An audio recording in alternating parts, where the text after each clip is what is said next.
Hello friends, आप Mukesh Goyal. I hope कि आप सारे बहुत अच्छे हैं। और फ्रेंड्स, आज हम अपनी एक यूनिट है, यूनिट नंबर 8 वो स्टार्ट करने जा रहे हैं। और इस यूनिट का नाम है environmental assessment, management and legislation. इसके बारे में हमें पढ़ना है। इस यूनिट से मैं पहली बात आपको ये बता देता हूँ कि कितने क्वेश्चंस अभी तक का ट्रेंड क्या है, कितने क्वेश्चंस पूछे जाते हैं। तो इससे 10 से लेके 20 क्वेश्चन यहाँ इस यूनिट से पूछे जाते हैं। मतलब बड़ी इंपॉर्टेंट यूनिट है आपके नेट के एग्ज़ाम के लिए। 10 से 20 की रेंज में, कभी 12, कभी 13, कभी 15, कभी 18, इस तरह से क्वेश्चंस पूछे जाते हैं। तो ये बहुत इंपॉर्टेंट है। तो इस यूनिट के नाम से हम समझते हैं कि है क्या, इन्वायरमेंटल असेसमेंट, यानी कि पर्यावरण का एक तरह से मूल्यांकन करना, मैनेजमेंट और लेजिस्लेशन। जहाँ पे लेजिस्लेशन वगैरह शब्द आ गए ना, इसका मतलब यहाँ पे सारी की सारी जो बात होगी वो रूल्स की बात होगी। कहीं ना कहीं इंडियन कॉन्स्टिट्यूशन की हम बात करेंगे। सारी की सारी ऐसी ही बातें करनी है। और इस यूनिट में जो सबसे ज़्यादा इम्पोर्टेंट बातें हैं वो है आपकी डेट या ईयर, बहुत इम्पोर्टेंट है, या फिर आर्टिकल्स, बहुत इम्पोर्टेंट है। तो हम कॉन्स्टिट्यूशंस को पकड़ते हुए, अपने कॉन्स्टिट्यूशन को पकड़ते हुए बात करेंगे इस पूरी यूनिट में। और बिल्कुल रिलैक्स होकर, चित्त को शांत करके सारी बातों को सुनना है, क्योंकि यहाँ पे याद करने की बहुत सारी बातें हैं। ठीक है, थोड़ा बहुत आपको कंसेप्ट भी मिलेगा, लेकिन याद करने की बहुत सारी बातें हैं इस यूनिट में। ईयर पे बड़ा फोकस रखना है कि कौन सी ईयर में क्या हुआ था, कौन सी ईयर में कौन सा एक्ट आया, ये मैच करने के लिए आता है। पेपर फर्स्ट में भी कहीं ना कहीं जो आपकी यूनिट नंबर 9 है, पीपल डेवलपमेंट एंड इन्वायरमेंट, उसमें भी कहीं ना कहीं इस यूनिट से क्वेश्चन आते हैं। तो यहाँ भी फ़ायदा आपको मिल जाएगा। तो इस पूरी की पूरी यूनिट में क्या क्या सिलेबस है उसकी बात कर लेते हैं। तो एक है आपका EIA, ठीक है, इन्वायरमेंटल इम्पैक्ट असेसमेंट। इसका मतलब क्या होता है EIA का, इन्वायरमेंटल इम्पैक्ट असेसमेंट? इसका मतलब ये होता है कि कोई भी जब डेवलपमेंट होता है, ठीक है ना, अपनी जैसे कंट्री में या वर्ल्ड में कोई भी डेवलपमेंट हो, डेवलपमेंट मीन्स मतलब कोई इंडस्ट्री लगती है, कोई रोड बनता है, तो क्या है, इन्वायरमेंट पे क्या इम्पैक्ट पड़ता है। यानी कि हमने कहीं ट्री काटे या फिर एयर का पोल्यूशन करेगी कोई इंडस्ट्री, तो इन्वायरमेंट पे जो इम्पैक्ट पड़ेगा किसी भी डेवलपमेंट का, उसका असेसमेंट करना, दैट इज़ EIA, ठीक है ना। और EIA पहले भी होता है, यानी कि प्रोजेक्ट से पहले प्री प्रोजेक्ट भी होता है और पोस्ट प्रोजेक्ट भी होता है। ये सारी की सारी बातें जब EIA को हम डिटेल से पढ़ेंगे, EIA का जब नोटिफिकेशन पढ़ेंगे तब हम बात करेंगे। EIA का नोटिफिकेशन बहुत इंपॉर्टेंट है। और यहाँ से जो UGC नेट क्वेश्चन पूछती है, हर बार क्वेश्चन पूछती है। EIA के जो स्टेप्स होते हैं वहाँ से क्वेश्चन पूछती है, क्योंकि स्टेप होता है ना, स्क्रीनिंग, स्कोपिंग वगैरह, ये स्टेप होता है। इनके हायरार्की के बारे में बड़े क्वेश्चन पूछे जाते हैं, तो उसके बारे में भी हमें बात करनी है। और एक होता है EIS, that is environmental impact statement, इसके बारे में भी हमें बात करनी है। और एक होता है EMP, इन्वायरमेंटल मैनेजमेंट प्लान, ठीक है। इन तीनों के बारे में डिटेल से बात करेंगे। यहाँ से UGC नेट क्वेश्चन पूछती है, तो अच्छे से ध्यान रखना है। पूरा का पूरा प्रोसीजर है EIA का, वो भी हमें ध्यान रखना है। और कई बार लाइफ साइकिल एनालिसिस वगैरह से भी क्वेश्चन पूछे जाते हैं। इन्वायरमेंटल ऑडिट से भी क्वेश्चन पूछे जाते हैं फ्रेंड्स। ऑडिटिंग क्या होती है, इन्वायरमेंटल ऑडिट क्या होती है। और एक मोस्ट इंपॉर्टेंट जो क्वेश्चन हमेशा कहीं ना कहीं पूछ ही लिया जाता है, दैट इज़ ISO 14000 सीरीज़। ये भी बहुत से क्वेश्चन यहाँ से पूछे जाते हैं। यहाँ पे ISO 14000 की सीरीज़ है, उसको मैच करने के लिए क्वेश्चंस पूछे जाते हैं। तो ISO 14000 की सीरीज़ को भी हम बड़े अच्छे से पढ़ेंगे, मैच करेंगे कि कहाँ से ISO 14001 किसके लिए है, 2 किसके लिए, 20 किसके लिए, जो आपके एग्ज़ाम के पॉइंट ऑफ व्यू से इम्पोर्टेंट है, वही हम बात करेंगे, ठीक है।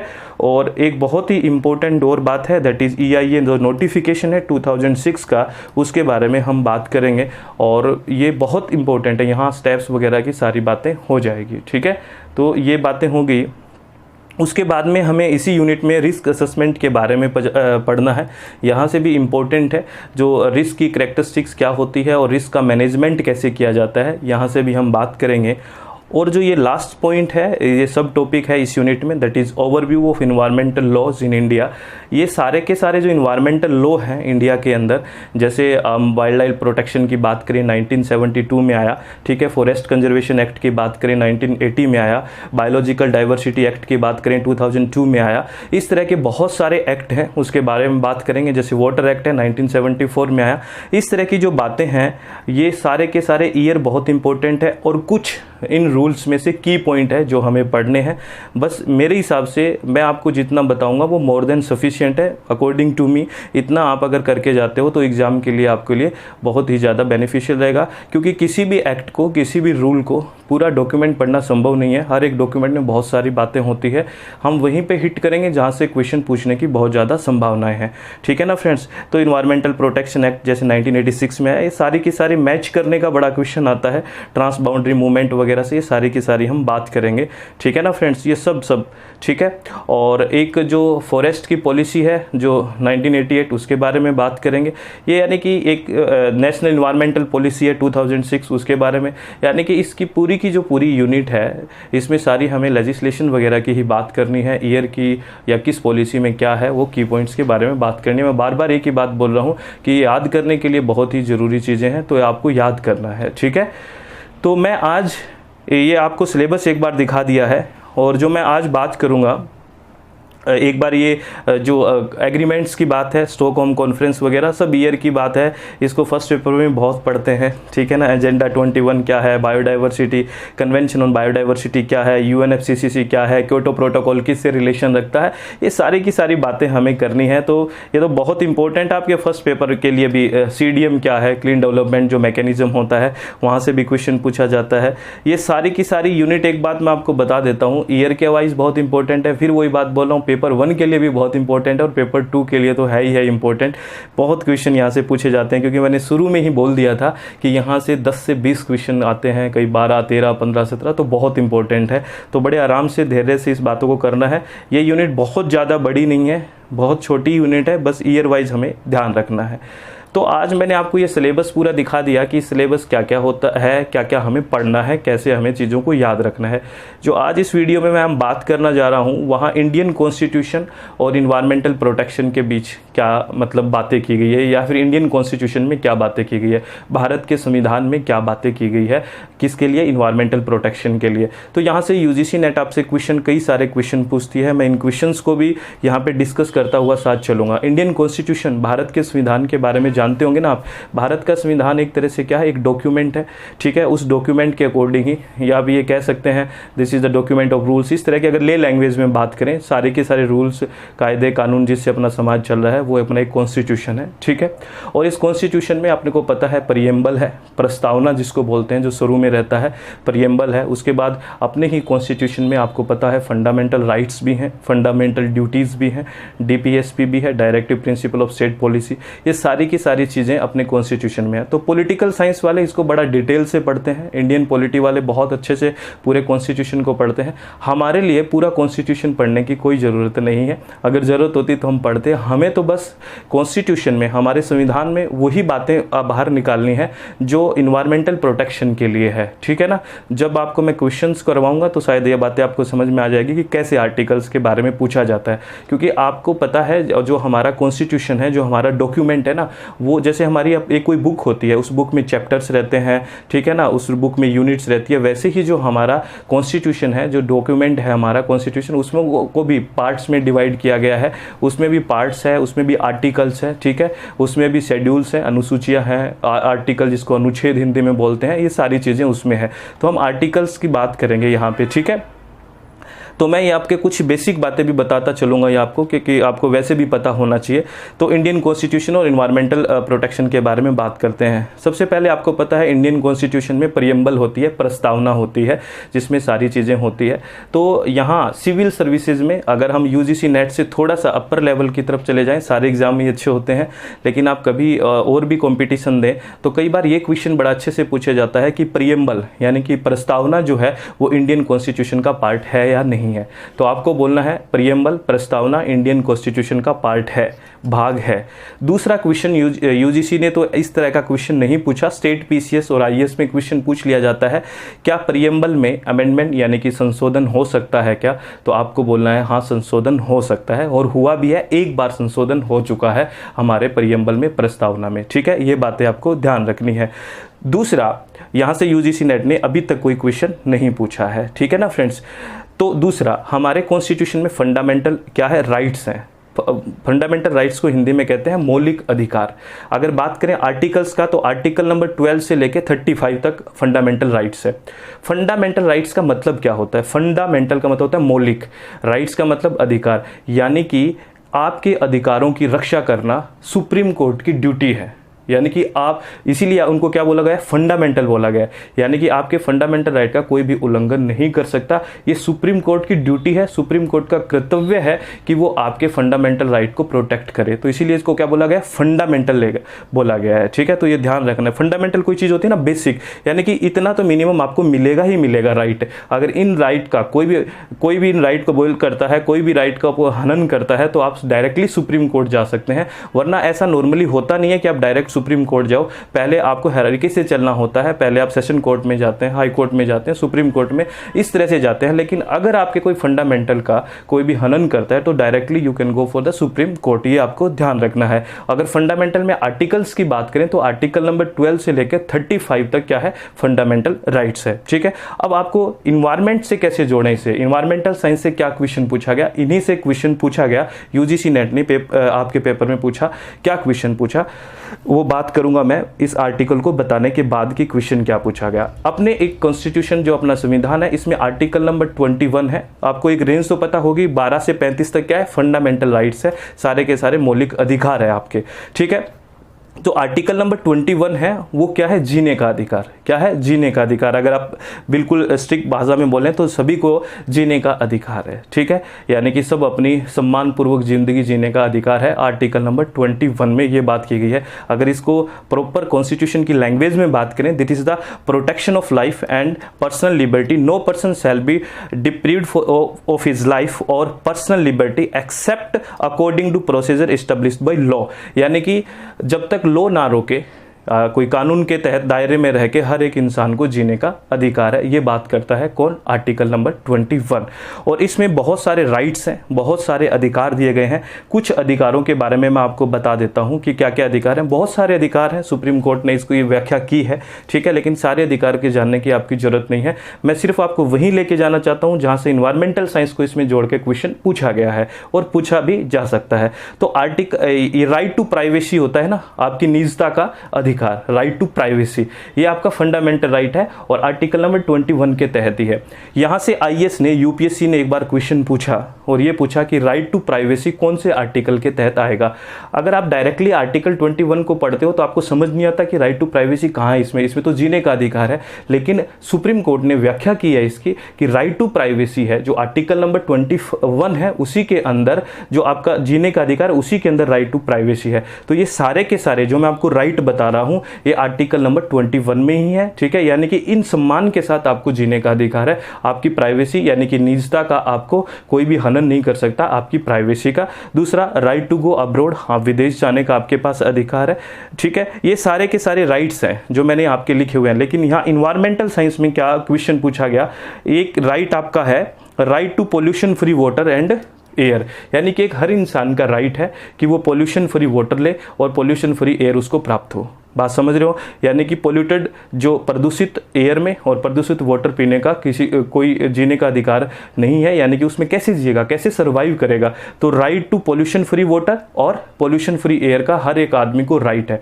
जैसे इसको ऐसे समझिए आप, मान लेते हैं मैं एक ऐसा इंसान हूं जो इन्वायरमेंट की ध्यान रखता हूं और मैं साइकिल पे ही जाता हूं, लेकिन ऐसा मैं कर रहा हूं और मैं इसलिए कर रहा हूं कि मेरी जो लाइफ है वो प्रॉपरली रन करे, अच्छे से मैं रहूं।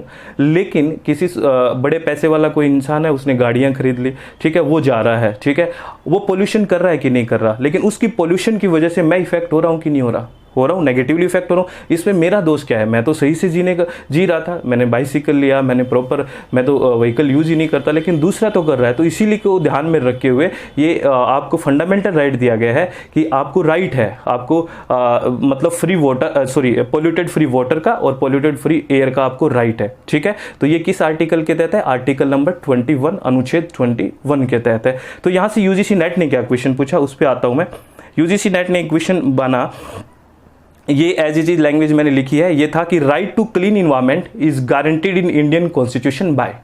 क्या क्वेश्चन था, right to clean environment is guaranteed in Indian constitution bye.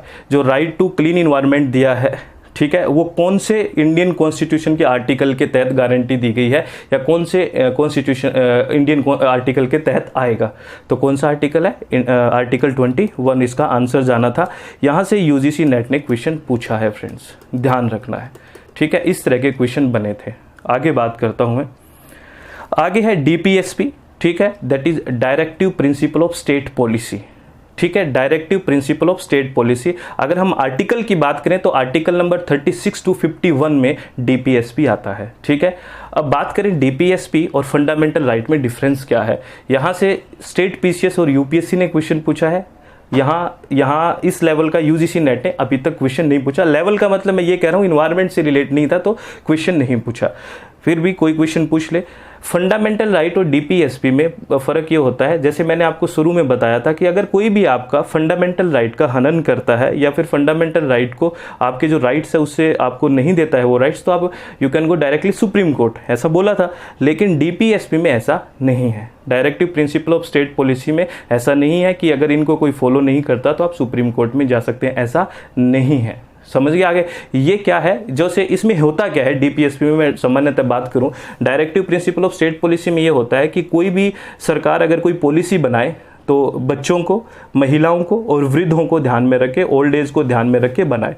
ये उनके ऊपर छोड़ दिया गया है, समझ रहे हो ना, कि उनकी नैतिकता पे छोड़ दिया गया है, उनके एथिकल वैल्यूज पे छोड़ दिया गया है। अगर वो ऐसा नहीं करता है तो हम सुप्रीम कोर्ट डायरेक्ट नहीं जा सकते हैं। बात समझ में आ गई? ठीक है, ये है डीपीएसपी जो आर्टिकल नंबर 36 से आर्टिकल नंबर 51 तक है। मैंने ये क्यों बताया आपको, अभी समझ में आएगा। एक आर्टिकल है 48A, कौन सा आर्टिकल है? 48, इसी में आता है ना डीपीएसपी में। 36 से 51 तक डीपीएसपी है, तो 48A आर्टिकल है। इसमें क्या कहा है कि protection and improvement of environment and safe guard of forest and wild life, ये कौन से आर्टिकल में बात की गई है। ऐसा डायरेक्ट क्वेश्चन पूछा गया। क्या पूछा गया कि इन्वायरमेंट की सुरक्षा और उसके इम्प्रूवमेंट के लिए और फॉरेस्ट, जंगलों की और वन्य जातियों को सेफ रखने के लिए कौन सा आर्टिकल में बात की गई है इंडियन कॉन्स्टिट्यूशन में, वो बात की गई है आर्टिकल नंबर 48A। समझ में आ गया? 48A। तो ये डायरेक्ट क्वेश्चन आया था, इसलिए मैंने हम यहाँ पे डीपीएसपी की बात करी है, ये याद रखना है। और क्या बात की पूछी गई है यहाँ से, और ये बात पूछी गई है फ्रेंड्स कि जो आर्टिकल 48A है, थोड़ा सा एडवांस लेवल में यहाँ क्वेश्चन चला गया। ये पूछा गया, चलो ठीक है, ये इन्वायरमेंट के प्रोटेक्शन की बात की गई है, सेफ गार्ड की बात की गई है, इम्प्रूवमेंट की बात की गई है आर्टिकल नंबर 48A में। ये पूछा गया ये आर्टिकल शामिल कब किया गया, यानी कि 48A है तो यानी कि जब हमारा कॉन्स्टिट्यूशन लागू हुआ था, जो फंडामेंट अपना मूल कॉन्स्टिट्यूशन था उसमें नहीं था, ये बाद में लागू किया गया। तो ये पूछा गया ये लागू कब किया गया, कौन से संशोधन के तहत लागू किया गया, कौन से अमेंडमेंट के तहत लागू किया गया। तो आपको बताना है ये 42nd अमेंडमेंट हुआ था, 42वां अमेंडमेंट हुआ था, 42वां संविधान संशोधन हुआ था, उसमें लागू किया गया था। और कब किया गया था? 1976 में, 1976 में 42वां संविधान संशोधन और 1976 में। मैं यहाँ संविधान संशोधन बोल रहा हूँ, कॉन्स्टिट्यूशनल अमेंडमेंट की बात कर रहा हूँ। ये आपको समझ में तो आ रहा है ना, कॉन्स्टिट्यूशनल अमेंडमेंट क्या होता है। अमेंडमेंट होता है संशोधन करना। आपको पता है एक बार मैंने पहले भी बात करी है कि एक बार ऐसा भी क्वेश्चन पूछा गया कि हमारा जो कॉन्स्टिट्यूशन है वो लिविंग फेज में है या नॉन लिविंग फेज में, यानी कि जीवंत अवस्था में या मृत अवस्था में। तो हमारा कॉन्स्टिट्यूशन है वो जीवंत अवस्था में है, लिविंग फेज में है। क्यों बोला गया? क्योंकि उसमें सोसाइटी की नीड के अकॉर्डिंग क्या कर सकते हैं हम, अमेंडमेंट कर सकते हैं, संशोधन कर सकते हैं। और बदलाव उसी चीज में होता है जो जीवित होता है, ठीक है ना। उसको वैसे साइंटिफिक मत ले जाना, इसके भाव को समझना, ठीक है ना। मेरी बात समझ रहे ना, चित्त शांत है आपका, रिलैक्स है ना, ऐसी बातें आपको सोचनी है, ठीक है। तो ऐसे अमेंडमेंट होता है संशोधन, और आपको पता है अपना पार्लियामेंट है इसके लिए संशोधन करता है। समझ में आ गई ना। आर्टिकल की भी बात करें तो 368 के माध्यम से होता है। ये सारी बातें पॉलिटिकल साइंस वाले बहुत गहराई से पढ़ते हैं, आपको इतनी जानने की जरूरत नहीं है। बस आपको ये मानना है कि जो ये आर्टिकल 48A है ये कब शामिल किया गया? ये शामिल किया गया 1976 में और 42वें संविधान संशोधन के तहत यहाँ से।